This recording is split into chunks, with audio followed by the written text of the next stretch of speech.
NFL season is here, and the Lockdown Defense Sports Network welcomes you to another NFL season. We are here to give you a front row seat to the pulse of the NFL.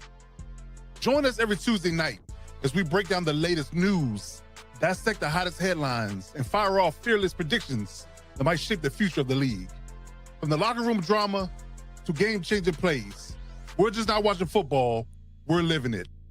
As the entire hit squad with young RG Robert Garcia, Coach Mike Dub, the real AG Alex Givens, and yours truly, Coach Defense, joins forces with the NFL Nation Live crew, Ref Guru, Violator, and the Saudi pirate himself, Captain Jack Rackham. So buckle up, because this isn't your average recap. This is the Lockdown Blitz, where the takes are bold, the insights are gritty, and the passion runs deep. Let's go.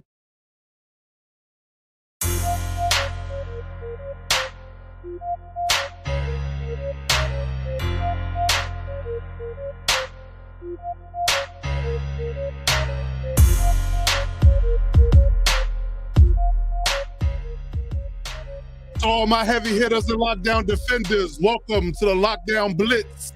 I'm your host, Coach Defense. I'd like to welcome you out to a new season of the NFL live show for the Lockdown Defense Sports Network. Joining me on this journey is none other than the real AG Alex Givens, young RG Robert Garcia, and the fourth member of the hit squad, Mike Dub, Coach Mike Dub. And we are partnered with and joined by tonight by the NFL Nation Live crew, Ref Guru, Captain Jack Rackham, Yeah! yours truly, the Violator man himself. Gentlemen, welcome. It's good to be here. Yes, sir. Yes, sir. Welcome. The inaugural show for the Lockdown Defense Blitz is live and direct. We are here joined by a good group of gentlemen here to discuss the NFL Week 1. NFL season is here. We are 2 days away from 3 days away. 2 days away. We're 2 days away. Thursday's the first game. I'm thinking Friday already as a Chargers fan. You see I'm decked out. So yes, we're 2 days away from the NFL season kicking off, man, and we're going to discuss our NFL headlines, our predictions, our hot takes, and everything we got to discuss regarding the NFL season going on today. Going around the room. Chargers screw up at the beginning of the year. I didn't hear that, but all right. Going around the room real quick. The real AG Alex Givens, what's going on, good brother? How you feeling? Man, doing good, Coach. Excited to be doing this show. Excited to be kicking off the NFL season. And let me just say, go Chiefs. All right. The Violator man himself, good sir. How you doing, good brother? Appreciate you blessing us with your presence. We know you're famous and doing big things out there. We appreciate you coming on the show today. How you doing? Hey, appreciate chopping football up with you guys, man. Look, all of us are fans, and we're ready to get sweaty, gritty, and eat some popcorn. Let's go, baby. Let's do it. All right. Young RG, Robert Garcia, what's going on, good brother? How you feeling out there? Feeling good, man. Football season is upon us. We are finally in the Burr months, and this is the best time of the year, man. I'm excited to talk football. Awesome. Coach Mike Dub looking real crispy and real fresh out there. How you feeling out there, good brother? Feeling good. Regular season's ready, ready to kick off. Preseason's done. Time to get to work. Indeed. Captain Jack Rackham, the Saudi pirate himself, live and direct. How you feeling, good sir? Well, of course, I had to throw that one out there, big guy, because it was so ready for me to snap on. But we're ready. It's the season. Let's go for it, baby. Love the energy. And last but certainly not least, the man, the myth, the legend himself, Ref Guru. How you doing, good brother? How you feeling? I'm good. I'm ready for some football. I'm ready for some blown calls, and I'm ready to put somebody on the clock. I love it.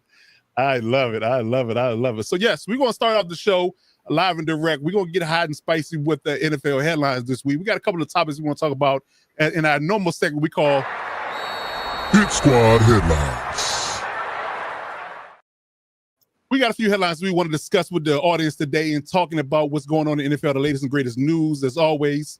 So let's start off by talking about a few things that we got going on brewing here with the Hit Squad Headlines topics here. So I guess unless you've been sleeping under a rock, you know about what's going on in Dallas, right?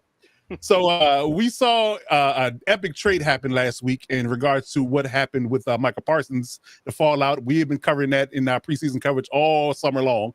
So it finally, came to fruition, or finally came to an end. So let's talk about exactly what the aftermath is going to be for Dallas, because I'm not sure personally there's a really good outlook. I think the Packers are looking up, and their Super Bowl window is and probability is heightened. But I'm not sure where Dallas is going, what direction they're flowing, even though they have 4 first-round picks in the next 2 years. So I'm going to toss it over to Rev Google first and foremost. I want to get his opinion on what he feels about the Cowboys in their particular future. What do you think about their future? Well, I think we should just put them on the clock and move on to the next topic. I mean, that and my Cincinnati Bengals tickets went up because I'm going there to Lambeau to see the Packers and Bengals. But yeah, I think I think there's some questions in reality. I think there's some questions maybe about the health of Parsons, all in all. But it's regardless. I think it's an upgrade for Green Bay. There's 2 stories here, Coach, and the rest of the team. One is, Jerry Jones can't do business the way he wants to do business, apparently. He wants to deal directly with players, a la Al Davis, if you will, back in the old days, old school. I respect him for that. But that's just not how it works, regardless of all the other noise that went on with regards to Parsons. I think it's just a micro of everything in the sports world in general, but maybe specifically in Dallas. The Cowboys got a long way to go. They got to open the season on Thursday in Philadelphia against the world champions. I just don't like where they're going. I don't think Dak Prescott can carry the team, but I agree with you. I think the Packers are improved. They only need a few pieces, I think, to compete. I think Detroit has lost a little bit, not only on the coaching front, but I don't think Jared Goff. I don't say his window's closed, but it's pretty darn close. So I don't say Detroit's peak, but if they have, then the window's open for some of the other teams to pop through there. So all we can do is wait and see. Awesome. Young RG, how do you feel about this conversation? Because I definitely want to get your take, because you have been very critical of what's been going on in Dallas. And you've been right on a lot of this stuff, man. So please tell us exactly what do you think the Cowboys go from here? Yeah, man, I hate to say it, but it was inevitable what was going to happen in Dallas with the disrespect Jerry Jones was giving Micah Parsons and the way Micah had responded to it himself. I mean, this was just the only ending for this scenario, for this debacle. Jerry has completely screwed this team over. I said this last week. Micah Parsons was the constant in every single possibility for this Cowboys defense to be good this year. And he is now out of the equation. This is nothing against Kenny Clark, by the way. I think Kenny Clark is a fine player, great D tackle. He simply is that he's just not Micah. Edge rushers are a premium position in the NFL. When you have somebody of Micah's caliber at that position and you drafted him, it should be a no-brainer decision to re-sign him. You don't even let him get to the 4th year. Forget 5th year. You don't even let him get to his 4th year in that contract after what he showed you and what he put on film. So I Dallas fans, I feel for you. I truly do. Packers fans, congratulations. You guys are in heaven right now, as you should be.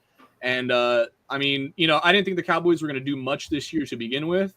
But echoing what Ref said, they're on the clock, man, because they're not competing with the Eagles. They're not competing with the Commanders. Hell, they may not even be able to compete with the Giants, because the Giants have 4 D linemen that are better than every single one. Well, maybe not Kenny Clark, but they got 4 D linemen that are Pro Bowl potential all-pro caliber players. So we'll see what happens. I am looking forward to seeing the Cowboys this year, because it's going to be great.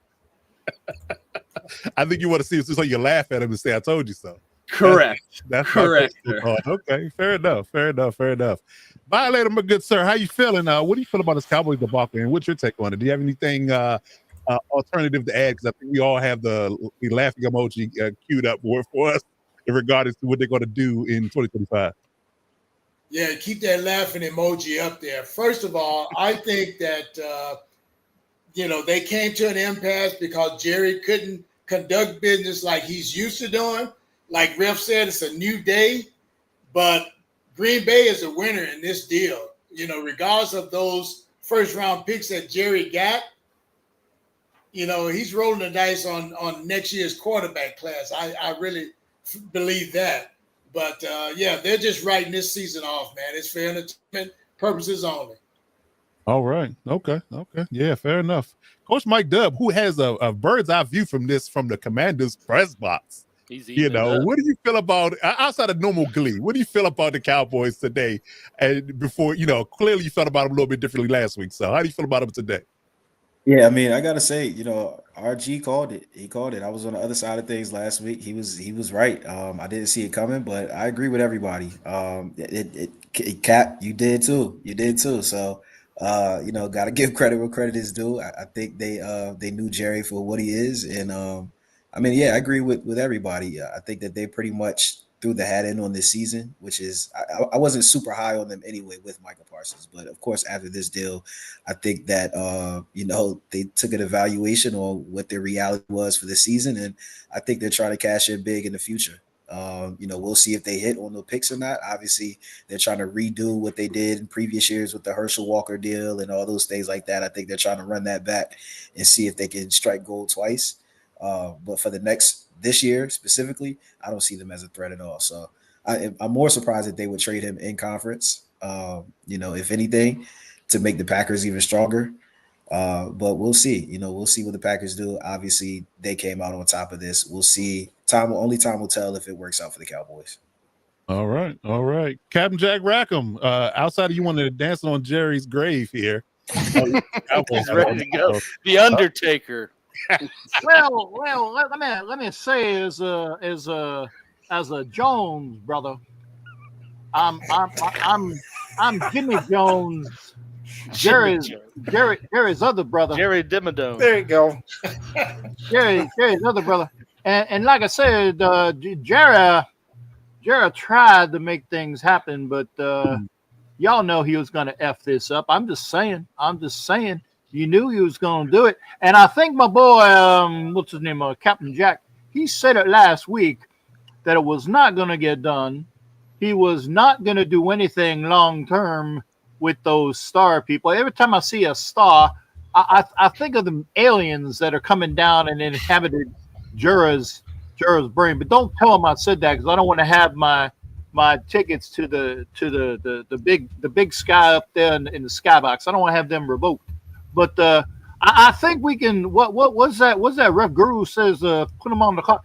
Let's go ahead and put them on not just the clock. Put them on a timeout for about 2 or 3 years. But then in about 2 years, see what might have happened to this, because they are loading up on picks because they're going all in on Arch Manning. Unfortunately, Arch Manning looked like bull caca the other day, so I think that they might have gone in on the wrong quarterback.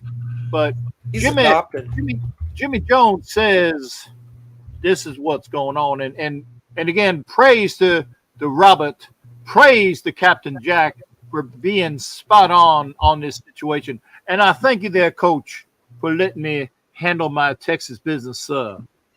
Not a problem.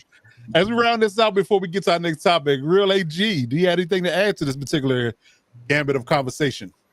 I guess I'll just start off by saying I was blatantly wrong, because I said I thought a deal would get done tonight or tomorrow morning. True. And so I'll wear that one. But other than that, it's a truly baffling scenario of events. And then as it's all played out, it just seems even weirder now hearing Jerry Jones' own comments on it, because it seemed like he was pretty set on this from the moment he realized their handshake deal was not going to go the way he thought.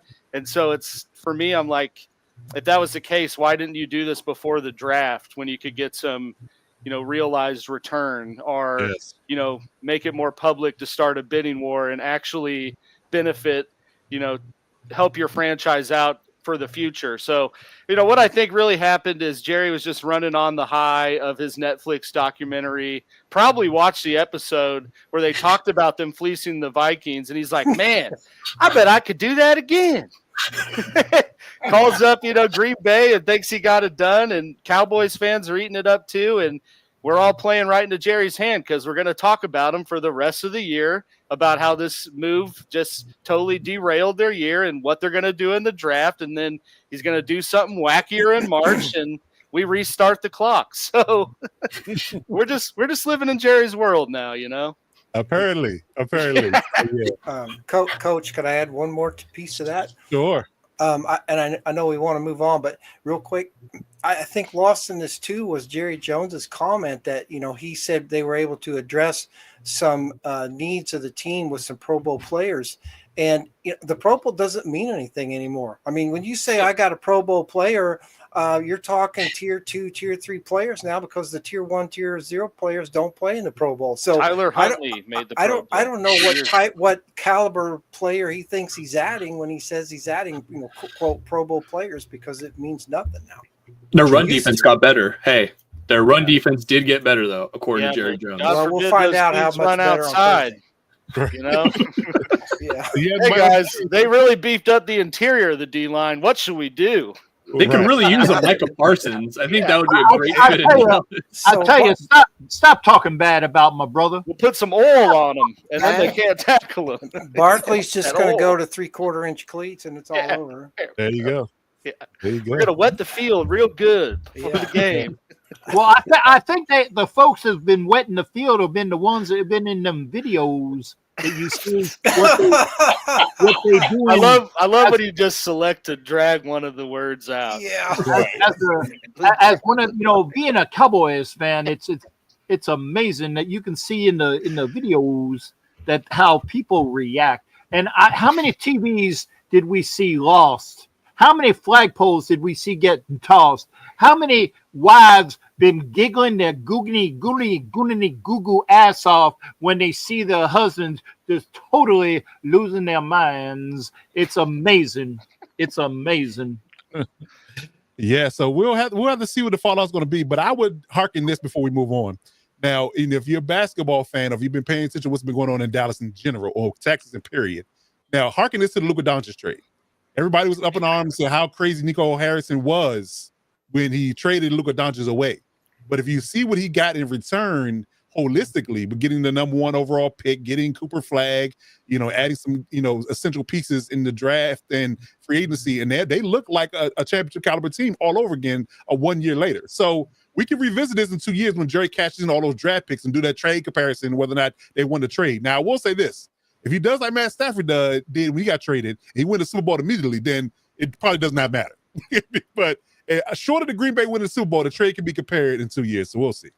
We'll see how things run down. But speaking of Green Bay, let's talk about exactly what the Parsons deal, or him going to the Green Bay land of the Lambeau, means for the particular Green Bay Packers in 2025 and going forward. So I believe he signed a 4-year deal. Did I read that right? 4-year deal. Jerry wanted to give him 5, but he wanted 4. He got a 4 out of Green Bay, $47 million a year. So 136 guaranteed. Oh, a lot of greenbacks. A lot of greenbacks in that. A lot of cheddar in Wisconsin. That's good. I like that. I see what you did there. Yes, indeed. Hey, I'm the guy with the bad puns, man. Take to your own field, baby. Oh, that was a good pun, Cap. You can stick with the bad puns. I thought you were our impersonation guy. You can't wear all the hats here. Hey, I do. What do you think I got all these freaking hats for, man? That was a softball. That's on me. I set that one up. You underhanded Storm. You did. Yep. You did. Yep. So all right, here, buddy. Let's talk about Green Bay and what we feel like the particular trade is going to mean for Green Bay. In the you can say a segment we like to call liability or legend. Shout out to Young RG for coming up with that particular gambit of takes. So yes, and we'll start with you. Tell me exactly what Micah Parsons means to Green Bay and what's their future in Lambeau. Yeah, I think Parsons just goes into an excellent situation in Green Bay to a defense that was already above average. I don't think they were elite by any means last year, but I think they had a really solid defense and obviously, got them into the playoffs. You don't really make the playoffs unless you have a top 3 offense, without a solid defense at least. So he just completely improves this entire unit. The secondary is still a concern. Obviously, you lose Jair Alexander in the off season. But this is certainly a nice recuperation piece, to say the least. If you're going to take a lockdown corner or a dominant edge rusher, you're going to take the dominant edge rusher every single time. So I think the Packers fans should be happy with these moves in general. And to answer the question, obviously we went pretty extreme with it here with liability or legend. But if I have to pick either or, I will say he will be a legend in Green Bay. I think ultimately this team is vaulted now into a Super Bowl contention, in that tier. You put them up there with the Chiefs, with Ravens, Bills, that kind of echelon of teams, just because of the talent they have on this squad. And really now this move, what it does, and maybe people aren't really looking at it, this really puts a ton of pressure on Jordan Love, because now you have a team that is ready to win, and you've had, some questions about you in the past. So there is no more excuses for him. This team is set. You are still in a tough division, but and yeah, like Cool Kev is mentioning, he got 4 years not next beat Khalil Mack. That's basically what it is. As long as he doesn't flame out like Khalil did, not that Khalil flamed out with the Bears, but the Bears flamed out as a team. Hopefully that's not what happens in Green Bay, but I don't think it will. I think Parsons is a great player. And yeah, the Packers, this was a no-brainer move. Okay. Rev, how you feel about the Green Bay Packers today and with them having Micah Parsons as the edge rusher? I think that I think the previous analysis was spot on. I mean, that's about as good as it gets. I got to be on the fringe because I'm an official, right? But because officials are always fair. One of these, yeah. So I mean, that was. Would it be crazy? Would it be crazy for the Packers to go to a 3-4 and put Parsons at linebacker? They are in the 3-4, but he's going to be an edge defender. Is he? Okay. Yeah, they're in the 3-4. Because on their depth chart, they have him listed as a defensive end. I thought that was a little weird. Yeah. But if you're looking at ESPN will never get it right scheme wise. I always argue about that and always fuss about it, but they don't get scheme right. But they definitely run a 34.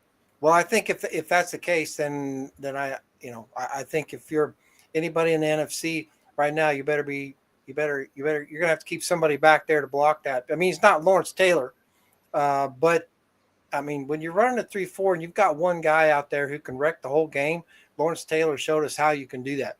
And, that's true. And Parsons is clearly, I think, an elite back at that point, and I think it's going to create some problems. There's no question about it. Yeah, and having Rashawn Gary on the other side isn't Swiss cheese either. That's exactly. Not top liver. I know, right? And that's the thing. Maybe. That's the thing. Yeah, when you look at those Giants teams, Harry Reasons and those other guys, they never got any credit because they're always playing an LT shadow. But you're right. That's going to go a long way to that. Yeah. So I think it's going to be really interesting in Green Bay. I think the teams now that are dropping bricks right now are the Bears and the Vikings. I think the Lions are cocky enough to think they can handle whatever they want to handle.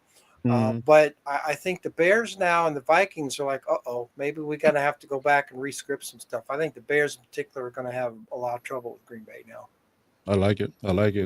Bye later. How you feeling about Green Bay today in 2025? This liability or legend, I'm going to sit right on that O and the R because this is a to-be continued saga. Now, Green Bay really is looking like the winner if Micah Parsons' body holds up. Yeah. He's already talking about taking an injection just to play. Yes. So that lets you know that disc, and you're talking to a guy that deals with that daily, that disc is nothing to play with. So, a guy of his mass, I hope those shots hold up, brother, because when they wear off, he might be out for 2 or 3 weeks until he comes back. Yeah. So it's going to be that give and take the whole year, but they do have an offense that's ready to win now. What was said earlier about that pressure being on Jordan Love, I double down on that because the excuses, he's run out of them. Now that defense has another dog, if they stay healthy, that can help them, like you say, just shut down Chicago, beat up on Detroit. The ref said they're so pumped up thinking that they can handle this. But I watched Green Bay when they added Jacobs last season. Yep. That's a different team, brother. It is. Yep. It is. Yep. They just got to hope they don't go to Washington for the championship game. Oh, yeah. That part. Yes, indeed. Yes, indeed. I wonder how they feel about the Sisters today as well, being that they would have wanted to complain about it when the ban, but that's all no conversation. So we'll see that when they face the Eagles, how they feel about it. But yes, Coach Mike Dub, how you feel about Green Bay today versus how you felt last week? Yeah, I agree. I was already high on them. This is a team that went pretty deep into the playoffs before losing to the Super Bowl champion. Now you add a big time pass rusher, to the mix. I think that puts them over the top as far as a contender. I think they're probably one of the top 4 teams, definitely in the NFC, maybe even in the NFL. We'll see. So I think if we're going to go one or the other, I'd lean on the side of liability. Of course, like RG said, I think we're being a little. I'm sorry, not liability. Legend. My fault. Legend. I think we're being a little bit extreme with the two. But I think that they're definitely going to make a difference. Parsons is going to make a difference. Once again, just like Violator said, if he can stay healthy, that's the main thing. Because I'm not 100% sure that he can. Yep. And the secondary, next best thing is to getting a good secondary and getting some help in that secondary is getting somebody to make sure the quarterback gets rid of the ball fast. So it's a fix for them right now. But they're going to have to find a way to keep them on the field, So we'll see what happens. I like it. Captain Jack, how do you feel about the Packers today? Well, considering how quiet I've been already, I'm not sure if I'd be able to handle this. But again, and it's right there. I think Violator said it best. Right on that dividing line of the because it's a great thing. But it could not be a great thing. It could be a great thing for Jera, as we were going over, because of all of the picks that he got out of it.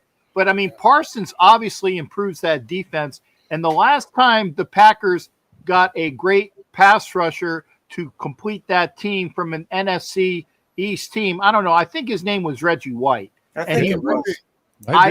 think he really did a lot to propel that Packers team to Super Bowl championships. Granted, they had Brett Favre there to help him out, and I don't know if Love is that guy yet, but he can be. He has proven he can be that guy. He just needs to improve, and actually, he improved considerably as the games went on. I know when the Raiders played the Packers, when we did that one, I can't remember if it was last year or the year before, we beat them, but we caught him at the right time of the schedule because he was vastly improved by the end of the year. I think that Love is going to be that guy. Obviously, Josh Jacobs vastly, that's a combination of vastly and drastically. So, you pay vastly. That's a new word for it. Improve the offensive capabilities with the runs. He's not Saquon, but he's definitely a feature back. So, you just keep going with that. I'm not really sure about the receivers. I think they still need like a receiver or two to make that really pop for them. But the defense is going to be really, really good. And, they're gonna make some noise. And I wouldn't be surprised if they go at least 1-2 deep in the playoffs, because if things go right, and if the officials stop effing things up and maybe calling a game correctly, then maybe they can go beyond that, ref. Sorry, I'm just saying things off the top of my head. But Somebody call my name? Yes, sir. I was saying how screwed up things could be. Okay. But anyway, I think that Green Bay is going to be, like I said, a top 3, top 2 team in the NFC. All right. Okay. Yeah, I definitely believe that they went out and invested properly with Matthew Golden in the first round. I've been high on him since he got drafted. So I think he's going to legit be the number 1 receiver. And I would argue that Jordan Love won't have a lot of excuses left. He's deliver or get going at this point. Great line, great receivers, great running back, great defense. Yeah, but I will use your point. I think the only thing questionable, because we talked about early on in the offseason, is their secondary. Yeah, losing Jair Alexander, losing Eric Stokes, your top, stalwart man cover corners. Not having that. Although you might not have the whole, cover long with Micah Parsons getting after your quarterback, So I would was just about argue to say. I mean, the best answer to secondary questions is a pretty damn good, if not elite, pass rush. So that's it. That's it. So they definitely countered with that. yeah. So, Adrian, you got anything to add to this before we move on? I mean, not really in terms of the trade. I guess I'll just say that I think it was a legendary move. I like that. To make. I like that. Yeah. There we go. Legendary move. Oh, I see what you did there. That's clever. Like that. There we That go. was pretty That was smooth. good. That was Bang. good. There you go. Drop mic. Indeed. Yeah, I'd Indeed. say Mike drastically is better than that, but I'm just saying. Not much though. Hey, you got to talk about it. Different categories in the awards, different categories in the Grammys. We'll do different categories. That's all right. That's it. But yeah, we'll see how things check out. But Rev brought this up backstage that we get to see these two teams face off in week 4. So get your popcorn ready for that. Early. Yeah. I'll be in Green Bay to watch them play the Eagles the week before the Raiders play the Cowboys. So I'm going to be in back-to-back Monday nights to get a chance to see both of these guys.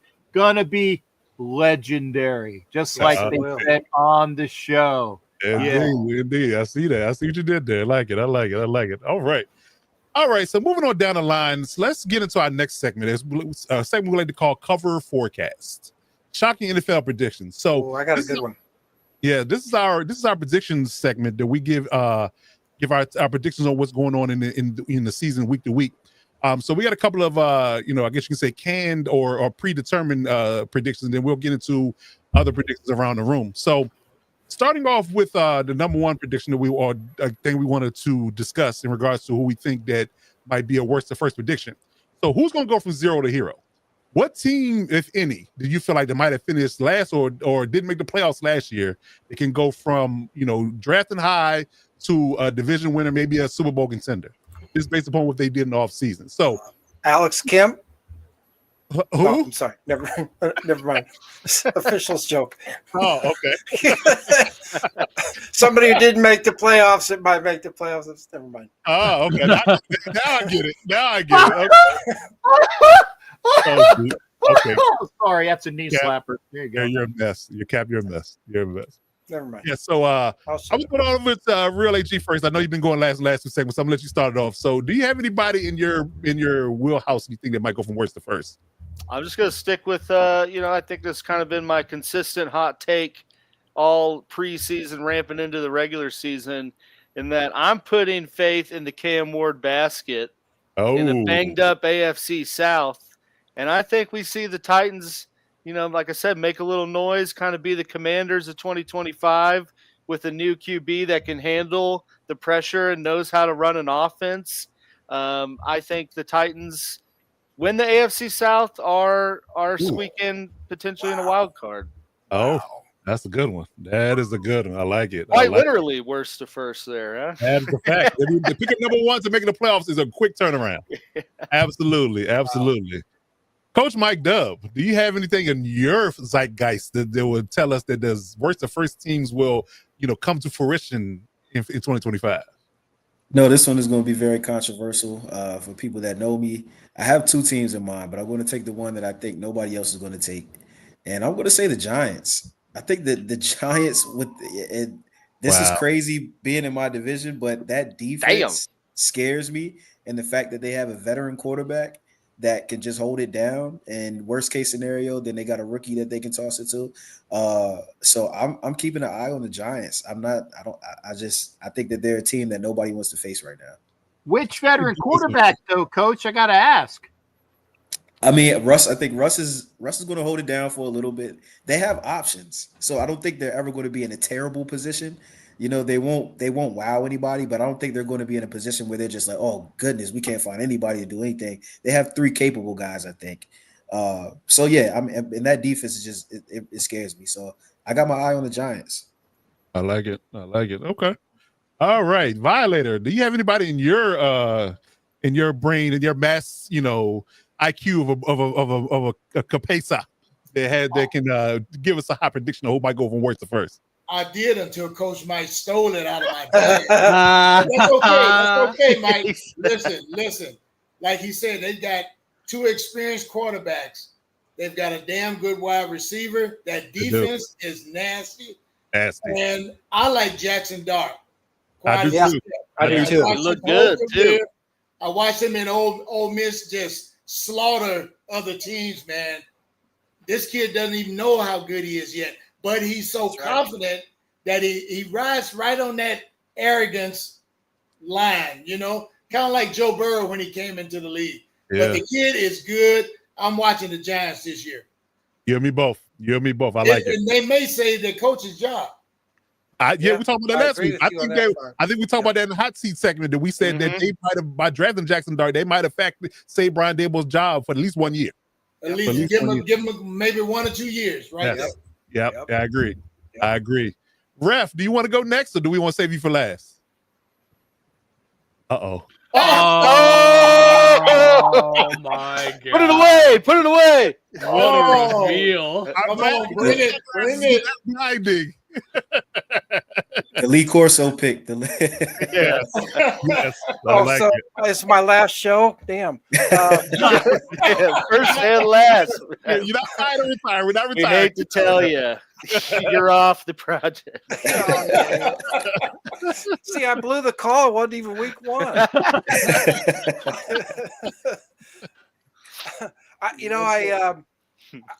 I think there's a lot of options out there. I agree totally with the Giants. I agree with everything you're saying about the Giants. You know, I think one of the other dark horses might be Jacksonville. I think they're underachieving right now.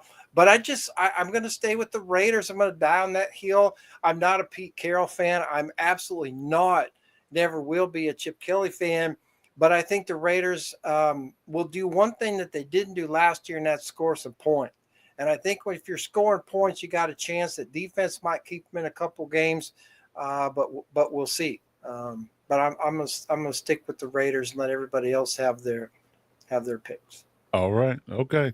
Captain Jack, how do you feel about the season? Who's gonna go worse than first in your mind, outside of the Raiders, of course? Well, first off, I want to salute Ref Guru for that call, sir. That's amazing. And Lee Corso did go out with a bang, didn't he? He got everything right. You did. Got everything right. I got it. I'll tell you what, I did pick FSU over Alabama, so I'm gonna do this as well. So I got that one right. But I'm actually gonna go, because we were talking basically Eastern Seaboard, maybe at least East Coast type ish, because people talking the Titans, people talking the Giants. You missed somebody out mid East Coast. I'm thinking that the Carolina Panthers. Damn it! He took mine too. I'm thinking the Carolina Panthers have just enough to get that to go over, because again, I'm living in fake tampon, fake pirate land. You know, I just can't stand these guys here. Fake pirates. You know, the tampon fake pirate land, faux pirates or whatever. But I think that the Panthers can do it. I mean, I don't know why. I mean, I went to the game last year where I missed the Raider game. Oh yeah, I know, it was the game when they went to New Orleans and won. But I went to the Panthers at the fake Pirates here, and they just look god awful because Irving just ran over them. But I think that they're going to take that in consideration. I like all the things that they've done little by little, and I think that they've got just enough. If you think that the fake Pirates are going to win the NFC South again, I'm just saying you're deranged. I'm just going to say that. They're not. I think the Panthers are going to be really good. I think the Falcons are going to be. I can't wait for the Falcons to beat the fake Pirates again, because these guys are. We won. I can't wait to see it. Yep. But I really think that the Panthers are going to be that team. I mean, obviously, the one team that is on the clock other than the Cowboys are the Saints. But I think that the Panthers can do everything in that division to actually win out. I like it. I like it. All right, young RG, do you got anything else in the tuck before we move on? Because they just stole all the thunder so far. Damn, I'm man. worried not. That was that one was a gut punch right there. I haven't felt something like that since Rashawn Slater got injured. So damn, man, it's rough out here. But I'll say this, just quickly adding on to what Captain Jack said. Tedero McMillan, huge fan of him. I think that is a perfect fit with Bryce Young in Carolina. Yep. That was the right draft pick right there. If you weren't going to go one of the tight ends, you go with the tallest, biggest wide receiver. Great move by them. I like Jalen Coker a lot too. I think he can contribute. We saw a lot of deep playability from him last year. So when he doesn't have all the big coverage on him, I think that offense, Chuba Hubbard, I think they have a really good offense. The defense is going to be what potentially holds them back. They do get Derek Brown back. That is huge for them up the middle. They were one of the worst run defenses in the league last year. One of the worst defenses in general last year. So just like Cap said, I am pretty banged up. They were. They got J.C. Horn outside, made him the highest paid corner for 12 minutes. I think that it's going to be son of Joe. Yeah, it's going to be some great things happening in Carolina. So I agree with Cap on that. I'll be quick. It's got to be the Niners, man. I mean, the Niners have the easiest strength of schedule of this season. Low-hanging fruit there, Robert. Yeah, low-hanging fruit. But, I mean, listen, when you got to pivot, you got to pivot. So, hey, hell of an audible, dude. You Omaha the hell out of that one. Omaha. We're going to Stanford. Omaha. But, yeah, I think, Seahawks, Cardinals, they're not going to do much. I think your only competition in that division is the Rams. If you can take at least one game against them, set yourself up nicely. Like I said, easiest schedule going into this year. If C-Mac can stay healthy, I don't see any reason why they can't compete for that NFC West. Oh, well, then they're not going to do anything then because you're predicating that on C-Mac staying healthy. Isn't he already on the disabled list or the injured list? No, that's just their whole receiving room. Yeah. It's the running backs last They're either year. hurt or want money, or they're hurt and want money. That part. Yeah. Okay, well, mark the date. It's 2 September. I will think probably by about the 14th, he's going to be IR. Terrible, Cap. That's bad juju. Knock on wood, man, it's unfortunate, but it's true. Knock on wood if you're with me here. There you go. Yeah, if you got to be knock on wood. Got to be fast and knock on wood. So, yeah, I'm going to give y'all a good spicy one before we move on. This might shock y'all a little bit. Better not say the Browns. No. Hey, I said hot. Robert. That's stupid. Yeah. I said hot. That's stupid because this is not. It's not as far fetched as we might think if we put all the pieces together. It's like we talked about Jordan Love in the previous segment. It's all predicated on him. I think the Chicago Bears could shock the world. Okay. Yeah. They got a revamp O-line. They got 2 stalwart tackles that they drafted. They got the genius of offense that is Ben Johnson. Now, if he can't fix Caleb Williams, I'm not sure who can. That's right. And on top of the fact that they have had a stalwart defense for the past 2 years that Matt Eberflus can do nothing with. Yep. So with a new regime, new coaching staff, new culture setting going on in Chicago, if Caleb Williams can be as advertised, or we think he might have been coming out of college, they could shock the world because they got stalwart up front defensive tackles and edge rushers, linebackers and safeties and corners. They got it all, the whole gambit on defense. On top of the fact that the O-line holds up and gives Caleb time, he has 3 good receivers and 2 good tight ends. I mean, come on. You got a plethora of weapons. He's more gifted out here than the trust fund kid going to Harvard.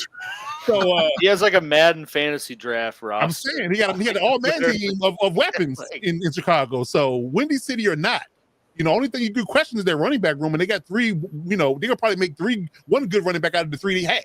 One that Johnson has been good with before. His best year was with Johnson. That he left for Philly. So he had a pretty solid year in Philly. Well, who doesn't though? Exactly. Yeah, behind that line. It's going to be the NFC North. I think is going to be the hardest division and the most interesting because there's arguably no excuse for any of the QBs. Yep. Oh.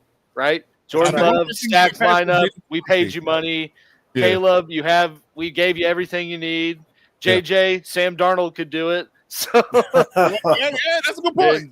Jared Goff, you've been there before. So it's it's going to be interesting for sure. Very, very much so. So yes, so we'll see how things shake out, but I think the Bears could shock the world if they play the cards right. But they got a brutal schedule too. The Bears can get their stuff together starting week 5. I'm just saying that because we play them week 4, they can be as good as they want to be. After that, you're good. Okay, I got it. Okay. All right, so let's go around the room real quick. Let's talk about breakout performance. one person that you think, real quick, go around the room, who you think is going to be a breakout performer in 2025? Somebody that you may not have seen coming, that's kind of flying under the radar, that's going to shine, maybe be a Pro Bowl / All-Pro player in 2025. So let's start with Coach Mike Dub. Who do you have in your purview about who you feel like is going to, just hit the ground running and be a Pro Bowler, a fantasy stud, if you will? If he's flying under the radar, but I'm gonna say JJ McCarthy. I believe in Minnesota. I believe in their scheme. I believe that he's a winner. I like JJ McCarthy, and I like the Vikings, and I like him to kind of have a breakout year. We saw Darnold do it last year. I think that they run it back, and JJ does his thing. So I'm gonna say JJ. All right. Okay. Yeah. Real AG Alice Givens. Who do you have on your list as far as breakout performers? There's a lot. Which let me just shamelessly plug the Lightning Fast Fantasy Football Podcast, because I've definitely talked about a lot of them on there. But I think just for the purpose of this segment, I'm not going to name one specific player because that part will be hard, but I will name the Jacksonville running back room strictly because they have Liam Cohen. He took the Bucs fake Pirates rushing attack from 4th worst in the NFL to best, put Bucky Irving on the map. And I think he's about to do the same, to help out Trevor Lawrence, but, turn this Jacksonville franchise around and their offense around through the running game. So I think ETN and Tank Bigsby could both pop off in a decent way this year. Don't forget about Tootin. Tootin's bringing up the third guy. Yeah, old Rootin' Tootin might have a little fun too, but I don't know. Those are the two main ones for sure. That is true. That's true. As I'm saying that, boom, just took Tank. Bing, bang, bow. Nice. All right, Cap Jack. From your wealth of knowledge and your historical brain, what do you have? We think is a breakout performer for you in 2025. Well, I really appreciate you shoving all that crap my way, sir. So it's really nice to have that. The all of that thrown at me, and I appreciate that because it's definitely vociferous in the amount of fecal matter that was stated. These are puns for shite, people. Okay, just saying. I said it the English way. This way we won't get hit for a YouTube strike. I know it sounds like being a homer, but and I'm gonna do something kind of like what Ref did with the worst to first with that logo that he put up. But honestly, I think if you look at the offense that you can get with Geno Smith, with the running attack that you can get with our first-round pick Genty, and maybe some of the long ball that you get with Thornton, who is that speed guy. I mean, you look at those guys, and we have Bowers. I don't know who to pick out of there, but I'm just going to say the Raiders' offense, pick 1, pick 2, pick 3, is just going to shine. And it's going to make this team a hell of a lot better. It's just a matter of, being like the old San Diego Chargers of the 80s. They're going to be in a lot of 48, 47 games, and who's going to win just depends on how bad that defense is. So I'm sorry if that's not one answer, but Geno Smith's going to have a hell of a year.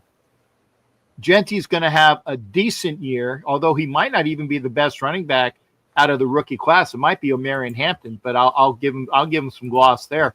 But I really think that the attack with Bowers and Thornton, and even having Amari Cooper come back, I think they're just going to be a hell of a lot better. And if they get Thornton into that passing game early, then Katie barred the door on how many points they can score on a 9 pattern. Okay, I like it. All right, the Violator himself. What do you got over there on your list as far as breakout performers? Breakout performers. Cap just went with the whole offense. I'm going to go on the defensive side, and I'm going to say that Kuntz has a breakout year coming back off the ACL. Wow, I like that. Yes, indeed. Another formidable side, opposite of Max Crosby should definitely, draw some attention because he's definitely going to get a lot of single coverage because they got to worry about Max first. Yes. So yes, I like that. I like that analysis as well. Ref, who you got over there for your breakout performance? I don't think we've seen the best out of Herbert or Bo Nix yet. So I think there's a lot to watch there. But I like Dart in New York. I think I've seen him, and I like what he can do. And I agree with the analysis that he could save Dable for year 2. I think he could have a breakout season. I like it. Okay. Young RG, who you got over there?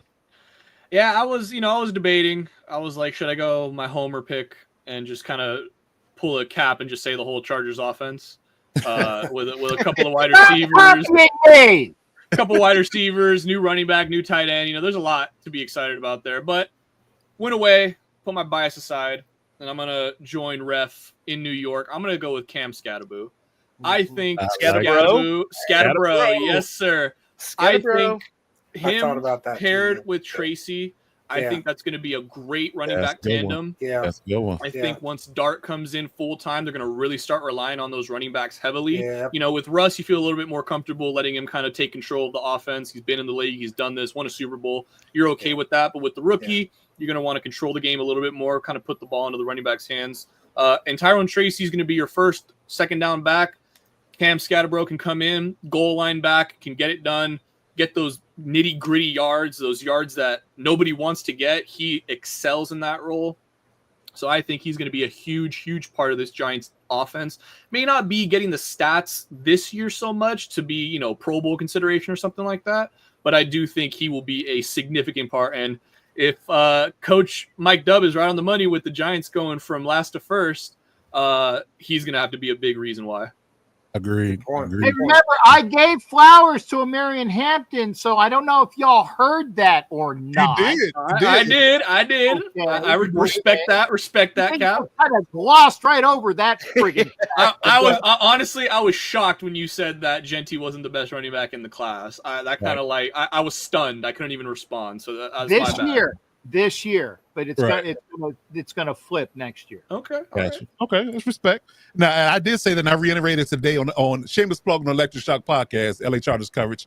I did say, and I reiterated when the draft coverage was going on this network, that I felt that Marion Hampton was built for the NFL, and he was going to be better this year. He's going to be best back out of that class this year. And then when the Chargers drafted him, which I didn't think was going to be possible, I was like, well, now it seems like a homer pick, but I'm sure I'm going to be right in this. Especially with a run heavy offense. I think Marion Hampton will be, because I think he just built. I mean, you talk about a guy 6 foot, 224 pounds, runs a 4.4, great contact balance, great strength. I mean, run with Ryan, great short.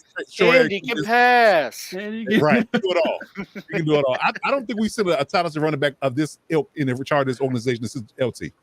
So I think that no. With Damian Tomlinson, there's only one LT. That I understand that. Hear what I'm saying? And you listen to my words. I said since LT. I'm not saying he is LT. There ain't no since LT to play for the Chargers. To your words, it's been a bunch of hootenanny between LT and San Diego. That's for sure. Oh my God! The things I got to teach you shows since LT. So I think his talent level, has been the most we've had since LT. He's not LT by any facet, but since LT. He's just mad at you calling LT LT because he thinks there's only one LT and Lordy Taylor. This brings us to our next thing. Don't smoke. Right. So to round out the segment real quick, I got my eyes on Matthew Golden. I'm double or tripling, quadrupling down on him being the number one receiver in Green Bay. And with them adding Micah Parsons just makes it that much richer. I think this offense is going to flourish. They got a bell cow running back with Josh Jacobs, great O-line, 2 good tight ends. Romeo Dobbs and Jaden Reed on the outside going along with Golden Joe and double coverages. I think that Matthew Golden is going to be a star. He might be in the running for Rookie of the Year between him and Hampton, and depending on which quarterback, i.e. Cam Ward or Jackson Darwell, whoever has a better season. But again, they're definitely going to be running up their running numbers in Green Bay for sure. We're going to see Matthew Golden putting up a lot of touchdowns in Green Bay, in my opinion. So I'm going with Matthew Golden as my breakout guy. All right, so moving on, before we move on to the segment, does anybody else have any bold predictions they want to break out before we move on to our next segment? Because this was a good one. Does anybody want to break any news, bold takes, anything you want to get off your chest before we move on to the next topic? I think Zach Taylor gets fired midseason. Damn. Really? Really? I'll bust this out right now. Why not? I think the Bengals. We haven't got to the hot take segment yet. Now you sure you want to break it out now? See a violator. Oh man! Violator taking off. Yep. Yeah, gotta run, guys. Have a good night, sir. Yeah. Appreciate you. Brother, good seeing you. We'll lock up next week, man, for real. Hoorah. Appreciate you. Week two. Yeah. All right, take care. Great Take show, care. guys. Appreciate it. Sir. Keep it popping. Keep it popping. Indeed. So yeah, I think. Well, is our hot take segment? I'm already out with it. Screw it. Yeah, I think the Bengals. I think their offense is going to perform well enough, and I know we kind of said earlier when we were talking about the whole Trey Hendrickson thing. Mhm. I think they are going to be so impatient. I think if they're out of playoff contention by like week 12, they will fire him. Okay. I think they need, and at that point you need to, because you're going to be going on 3 consecutive years without making the playoffs with Joe Burrow, with those wide receivers. You basically had Trey Hendrickson on this last year hoorah. So if you don't even make the playoffs, they might not even give you the dignity of firing you at the end of the season. They will just say, screw it. We need to completely wipe the slate clean and send a message to the locker room. Oh, okay.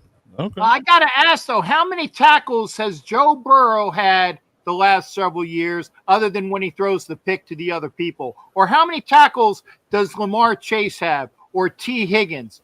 It's their defense, man. And that's the reason why they've been sucking. So it's their own fault if they put all of that money on the offensive side. And for you to go after the guy that wants to do that, it should be on the Dummkopf.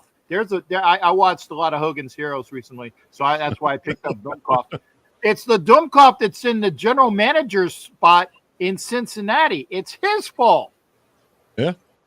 Yeah, it's good. I agree. There's my hot take. Somebody got to take the fall, though, is the point I think the RG is trying to make. Somebody got to take the fall, and it's not going to be the and they already fired the DC. The buck stops at Taylor this year. Right. I was going to say, they can't fire the OC because he is the OC. Yeah. So. There you go. Yep. There you go. So, yeah, we'll see how things go, but I like that. I like that take. Okay. All right, so moving on down the line, let's do NFL game predictions. Let's talk week 1. So we got 4 games on the docket. We'll give everybody's takes and everybody's picks on these particular games, and you tell me how things going to shake out real quick before we get to our hot take segment as we wrap the show up. All right, so the 4 games on the slate are you got the Chiefs versus the Chargers, we got the Buccaneers versus the Falcons, we got the Lions versus the Packers, and the Bills versus the Ravens. Now the Chiefs are favored currently as of yesterday's line at 3.5. The Buccaneers are favored by 2.5. The Packers are favored by 2.5, and the Bills are favored by 1.5. So going over to Real AGL, let's give us first. Tell me how you feel about the Chiefs versus Chargers. I mean, it's crazy that we got an AFC West game right out of the gate in Brazil, start things off. True test. I mean, honestly, for both teams, Chargers made significant moves to bolster their offense. Chiefs pretty much revamped the left side of their O-line and, made some moves. So it's going to be an exciting game. I definitely think it's going to be under the spread in terms of how close of a game it's going to be. But come on, I'm pulling for the Chiefs week 1, of course. Wait, here's my surprise face. Yeah, right. All right, so we're gonna leave me and RG out of this because we already know where we're going. Yeah, right. I will say just very, very quickly, purely bet talk. Take Chargers 3.5. Anytime you can get a division rival and you get more than 3 points, always take that because these games are going to be insanely close. Yeah. Yes, 100% take Chargers 3.5. All right, no, we can go with the rest of it. There you go, Captain Jack. Who you got winning this game based upon the line? No, based on the line, I'll take the Chargers in that all day. But I actually think that I don't know why I'm thinking this, and maybe it's because I've been hitting the barbecue sauce at Sonny's Barbecue too much in the last 2 days. I think the Chargers might win outright. I don't know. It's not hate for you, Alex. I know I hate you and your team, but I just it's one of those things where I got that itchy butt feeling, where I think the Chargers are just going to do it in Brazil. Yeah, in Hey, this is Brazil. There you go. There you go. Good Fast and Furious reference. I love it. I love it. Coach Mike Dub, how you feel about this matchup? Agree with Captain Jack. I definitely like the Chargers to cover, and I mean it's a division game, so you never know. I think the Chargers could pull it out. Is there a Super Bowl hangover for the Chiefs? Who knows? Let's see. Okay. But I definitely would take the Chargers to cover, though. Of course, definitely. I like it. Okay. Hey, give it to the ref to screw up a call. Go ahead, brother. We're listening. Bring us home with this game one. Bring us home with game one. I'm going with the Chargers, not because of the spread, but because Carl Sheffers has taken a very inexperienced crew into that game, and I don't think it's going to end well for Kansas City. Wow, I love that. There you go. Ref Google. Always with the analytics, man. Listen to the dude in stripes, man. Yes. I'm telling you. Yes, indeed. Okay. All right, Buccaneers. We talked about this matchup earlier in the show. Buccaneers at Falcons, and I think Captain Jack broke the news about how he felt like the Falcons were going to upset the Bucs in regards. So we can start with you. How you feel about this game? Do you think the Falcons went outright? They cover the spread? What do you think? Who, me? Yeah, for sure, man. I mean, because the Bucs have gotten all butthurt that we lost the game. We lost them to them twice last year. I think that was just enough of a spur in Atlanta. I mean, Atlanta is not going to be as good as everybody thinks they are, but I think that they're going to be able to take one, maybe another two from the Buccaneers. It's going to start in Tampa. Notice the Buccaneers are only 2.5 at their home. That's it's in Atlanta. It's in Atlanta. It's in Atlanta. It's in Atlanta. On the right. All the home teams on the right.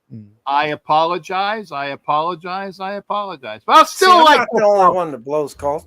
Yeah, but I'm usually not on my knees when I blow shit. Oh, gotcha.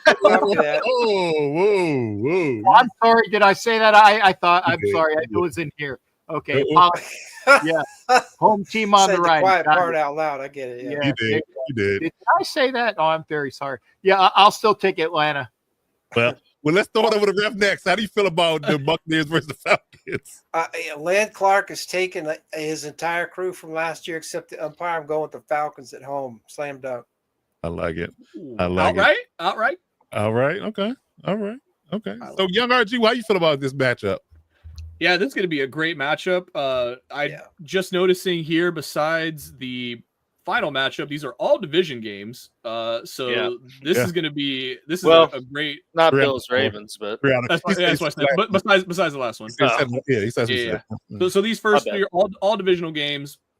It explains why the point spreads are obviously so small in that last match. Yeah, but I'm gonna agree with everybody else here. I think Falcons come out hot. I think Penix has a sort of not breakout game, but hey, I'm here. We're gonna be players in this division this year, and I think I'll take the Falcons to win. I'll take the plus 2.5. Like it. Okay. All right, Coach Mike Dub, how you feel about this matchup? I like the Falcons. I like the way they ended the year last year. I think they addressed everything they needed to address on the defensive side of the ball. It's going to be a competitive division. I think these are going to be two of the top teams. They probably split it throughout the year, but I think the Falcons get this one. Yep. Okay. All right. AG, how you feel about this matchup? I mean, I echo the room. I'm with the Dirty Birds outright here. I think we got the banged up Bucks. They're not going to have Godwin. They're not going to have McMillan. We'll see what Ibuka is all about. They lost their offensive-minded coach. We'll see what their running game's like. And with Atlanta, this is their first full-blown offseason with Penix as QB1. No question about who it is. So I'm excited to see, what that looks like in week one. And I think everybody, have you heard? Got a brand new dance. Hey. Called the bird. I like it. So, what concerns me about the Falcons is this: losing their right tackle. Caleb McGarry is done for the season, so they have a new right tackle, which is Penix blindside, which is also conversely Hassan Reddick's side of the defense. So, Hassan Reddick's going to be going up against their backup right tackle. They lost their center as well, so that's an issue. Everything else is pretty much the same, pretty much status quo. They still have all their weapons. So, I'm a little concerned-ish about this particular, matchup for the Falcons. I step back a little bit about my bold prediction of them taking a division because of those changes, and hopefully they can remedy them and make them right, and they won't be able to adversely affect them. But I think my Chargers are in the same boat. Having to shift around your O-line and do things different. You can't curb your expectations, right? So I don't know, man. I might be on the island here. I might be going lone wolf a little bit, but I think the Buccaneers win and cover by a field goal. Me personally. I think the coaching, and their talent level with having a more experienced quarterback might win out in this conversation, and I think Rebecca Boo is going to have a great game. I've been high on him all off season, so I think the Buccaneers actually win and cover for my money, but we'll see how things go. All right, so Lions and Packers. Micah Parsons' first game as a Packer going against the Lions in Lambeau. The line is 2.5. So let's go back out to our betting expert here, young RG, and tell us how you feel about this Packers Lions matchup. Give me Packers -2.5 all day long. I got Packers winning this by a field goal. This is going to be a brutal game. I don't think it's going to be insanely high scoring. I think like a 23-20, 24-21 type game is what we're in store for here. Okay. It's going to be a lot of running the ball. Obviously, we already know what they got in Detroit with Sonic and Knuckles, and we already talked about Josh Jacobs, a little bit earlier in this episode. So, yeah, I think it's going to be a brutal Week 1 game. Classic football right out of the gate, classic NFC North football right out of the gate. And yeah, give me Packers -2.5. I like it. The real AG Ellis Givens. How you feel about this matchup? Who you taking? I kind of hate that I just went right after Robert because, I have the same thoughts about the game. I think it's going to be a close, probably low-scoring bout, but Packers getting the edge, and I think that you kind of start to see the decline of the Lions. I'm not very high on them this year, just with losing Ben Johnson, losing Aaron Glenn. You're dead using all of my freaking ammo. You bam, go to Cap. Well, bring it on in, Cap. And with that, let me throw it down. Hey, thank you bastard. Everything that he said and more. Okay. Okay. There you go. All right, that's the short version. That's the short version. There you go. Mike Deb, you feel any differently about this matchup than the other two? Or other three, I should say? I feel the same. Okay.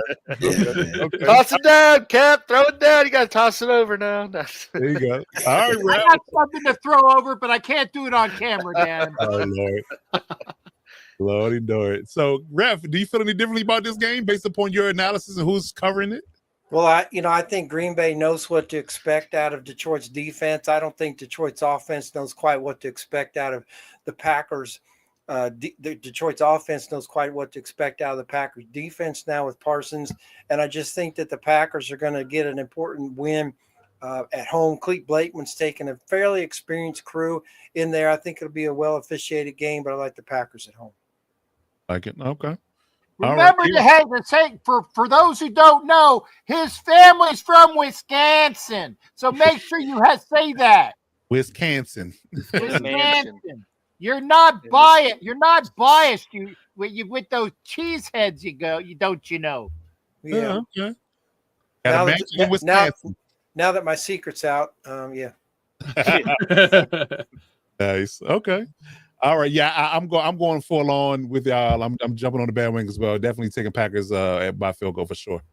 Definitely that. And so what could be the matchup of the week, outside of our own games, which, with the Chiefs and Chargers, with Raiders playing, Bills and Ravens, with a Sunday night, I think we're looking at a potential playoff matchup or rematch for sure from last year's playoffs. So throw it over you, RG. Again, let us know how you feel about this matchup. This is going to be a good one. This line is very short here. This is really a pick'em game for me.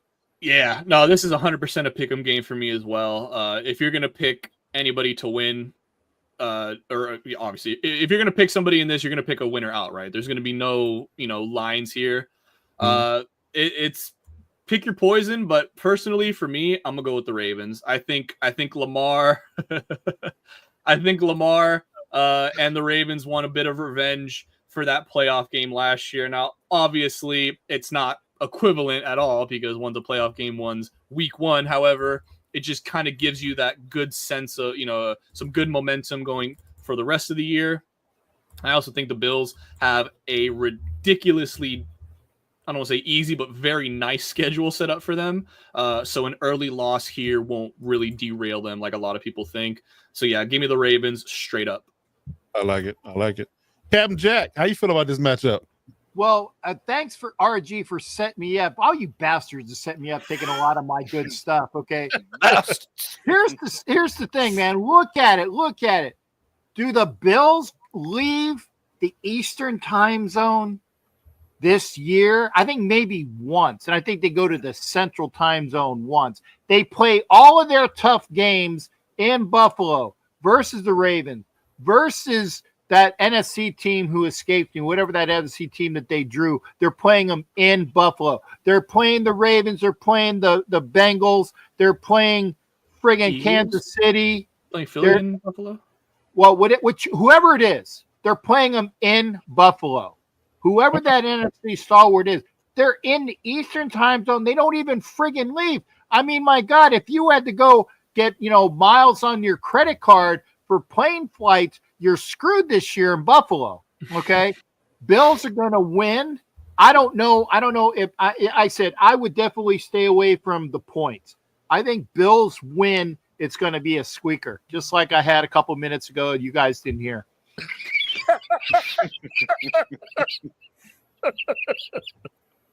Oh, I wasn't ready for that. That might have been your best one all night. I wasn't ready. I was not ready. Oh, shit.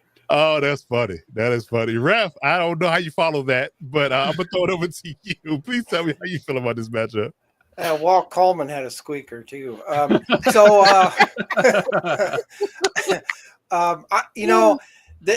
Bills window is it's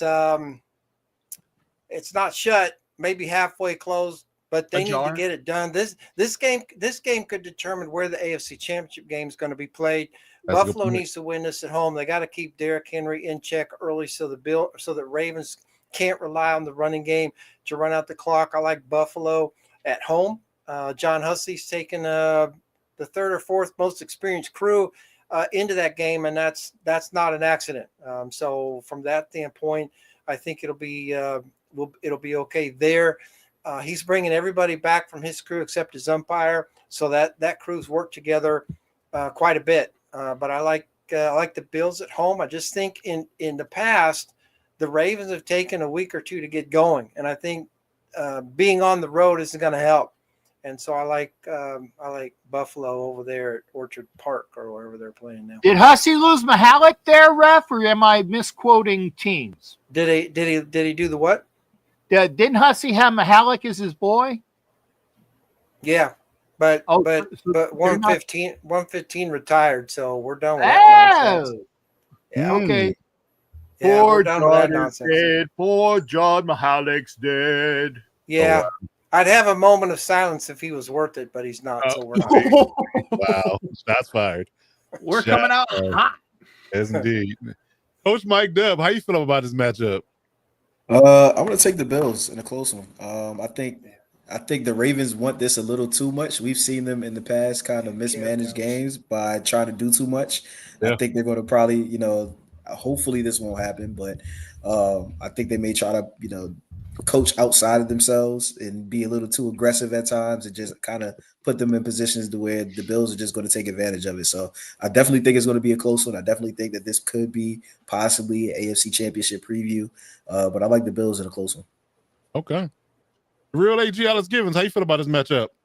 I guess I'm going against the grain here because I like the Ravens in a close one, and I think the Ravens win, by a field goal or I guess less, but probably I think it's going to come down to them having to get in the field goal range, and run it down to get that. But, Did they get a new kicker? Who's their kicker now? Yeah, they did. Got a rookie guy, but, yeah. all confident. They didn't have any sort of competition. So, yeah, certainly like what they see with him. And, I think, but for a toe, maybe likely. Oh, you're killing me. I was just going to mention that, man. They would have beat the Chiefs to open the season last year, and who knows where they would have built from there. And, I think Buffalo is going to come off the Hard Knocks high a little bit and come out flat, and Ravens are going to be ready to go. And, there's a lot of question as to who Buffalo's, what their passing attack's going to look like. Yeah. Because they just brought Gabe Davis back. I don't think that's a very good sign.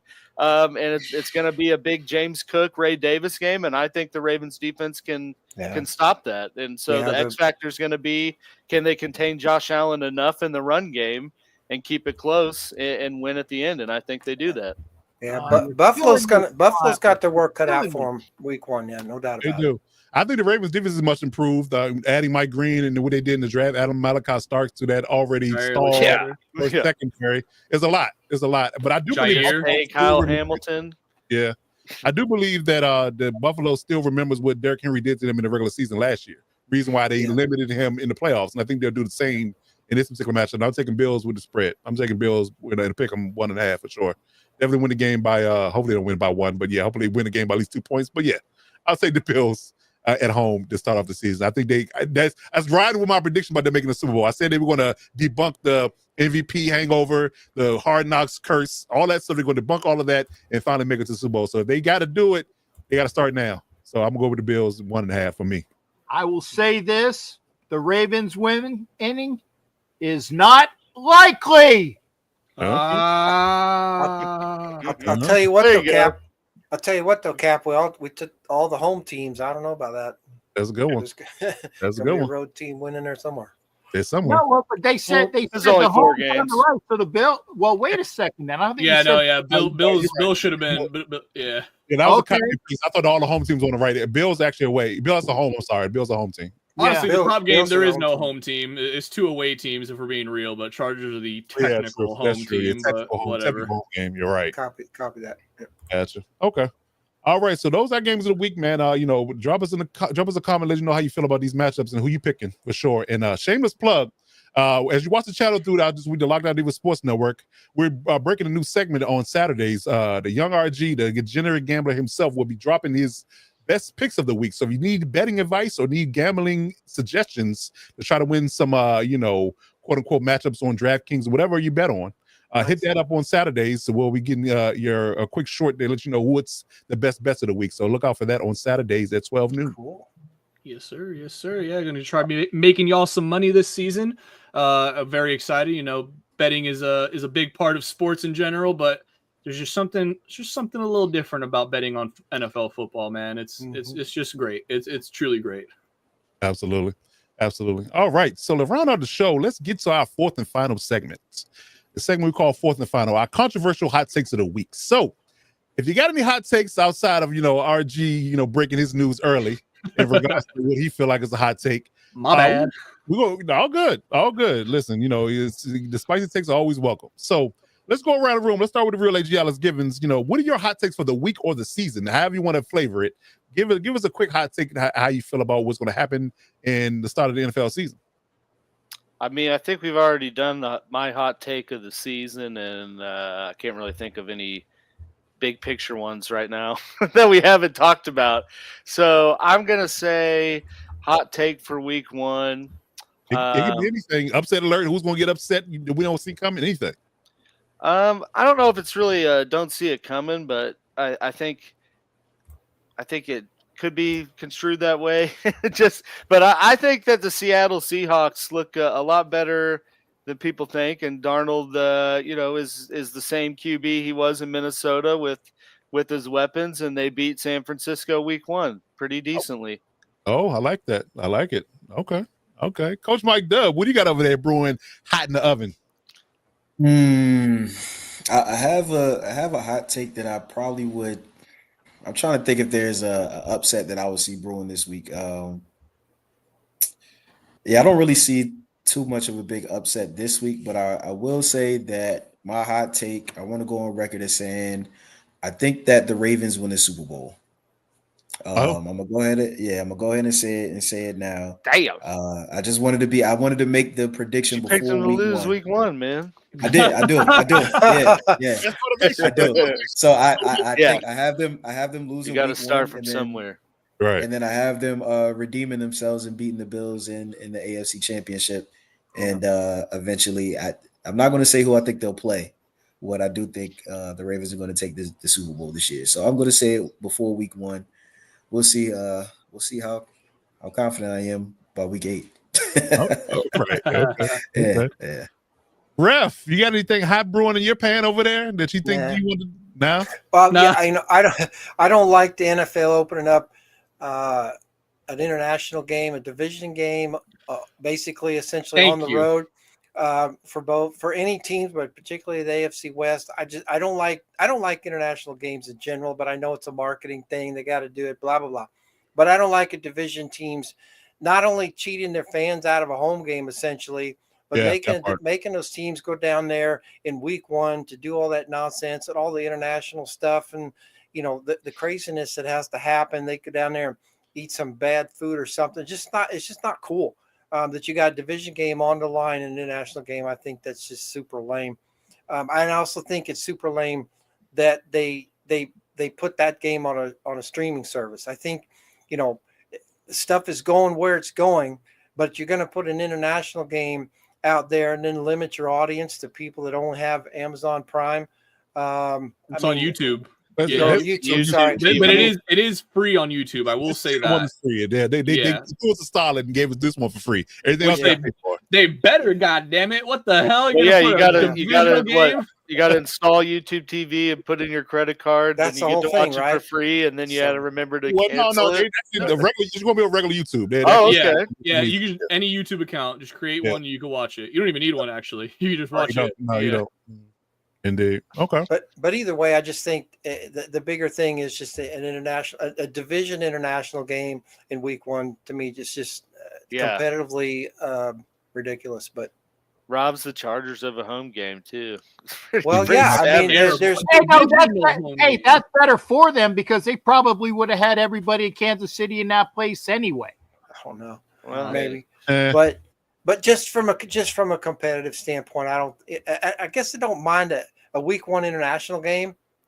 But I just think in a place where you haven't played before, a preseason game would have been better than a regular season game that you're going to play in a division game on top of that in a place you'd never played before. It just doesn't make any sense. Yeah, I agree with you there. Yeah, I'm not a fan, but it is what it is. I don't make the calls, so no, I don't. Got to roll with the punches. I make them, but I don't get them right usually. I make calls, they just don't answer. So right. Where Jack, you got anything hot brewing over there in on the pirate ship? Sure. Well, I'm just going to have to take that line because you said talking about a hot take that you don't see coming. You're either watching porn in the dark or the lights went off in the studio. I'm just saying that. Wait, what? Right. Who? You don't see it coming. Oh, you're watching right. Or the lights went off in the studio. Come on, you gotta talk slow to me. I'm a little, Yeah.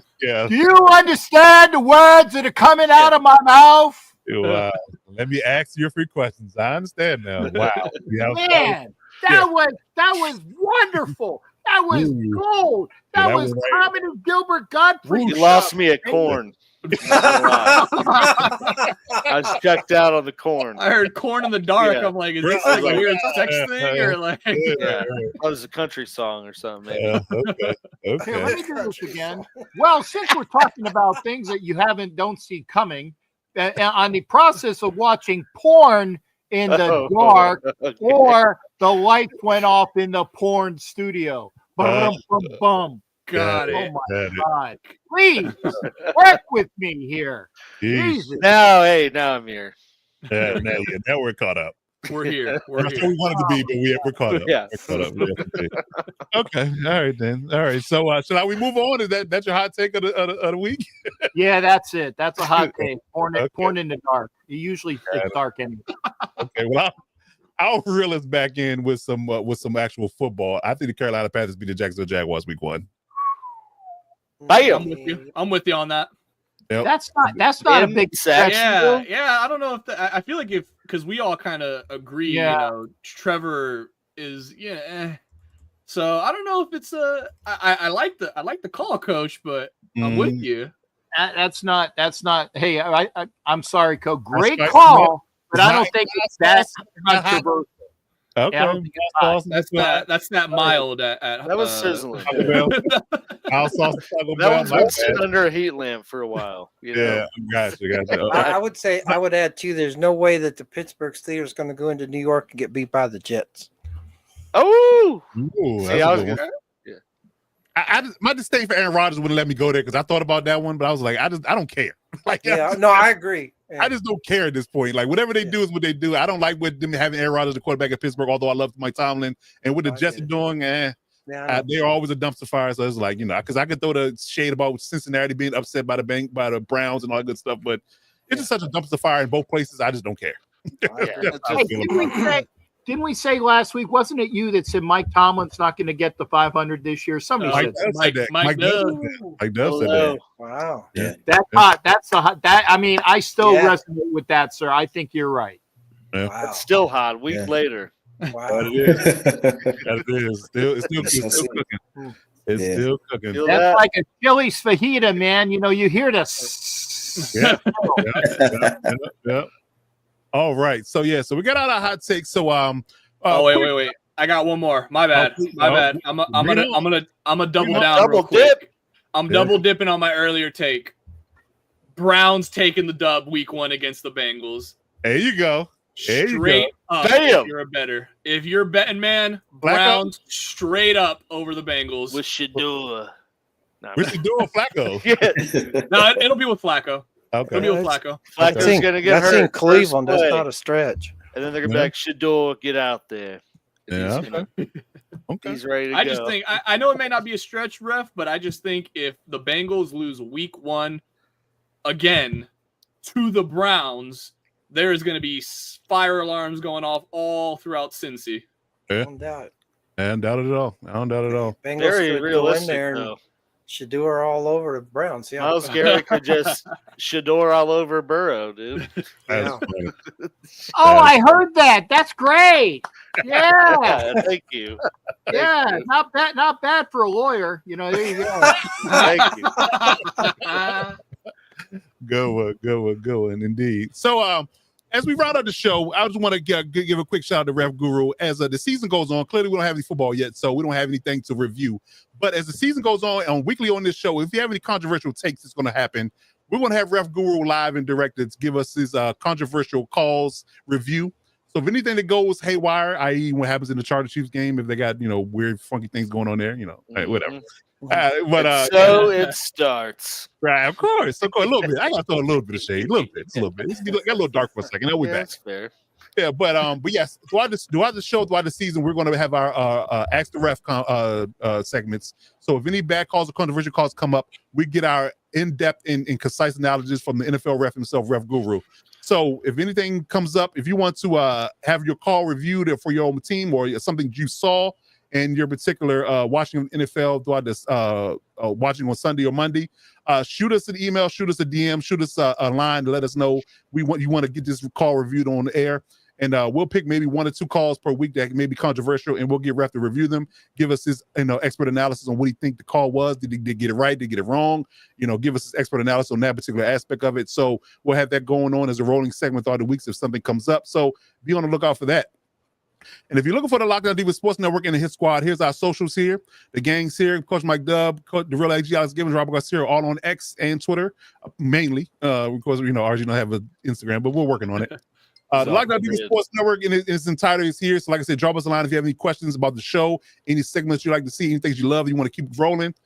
Drop us a line in any particular aspect of it. As always, hit that subscribe button to let the YouTube algorithm know we're doing big things out here as we grow the channel higher heights and deeper depths. We got 132 people in the building right now. That it's a regular season record. So we're gonna keep building this thing from week to week. So we're gonna keep doing this thing big, man. So I want to thank all the guys that showed up here today. The collaboration and the particular, togetherness and the family building we got going on here with the Lockdown Divas Sports Network and NFL Nation Live is growing fast and growing furious. So we're going to do things quite big here. We're doing this show each and every Tuesday night at 9 p.m. Eastern Standard Time. So log in, load for that. Like I said, hit that subscribe button on all the YouTube channels that you're watching. And we're going to keep building this thing, man. But any final thoughts, any parting words we want to get out before we get going and get people back to their lives? Football is upon us, ladies and gentlemen. We are here. The week has come.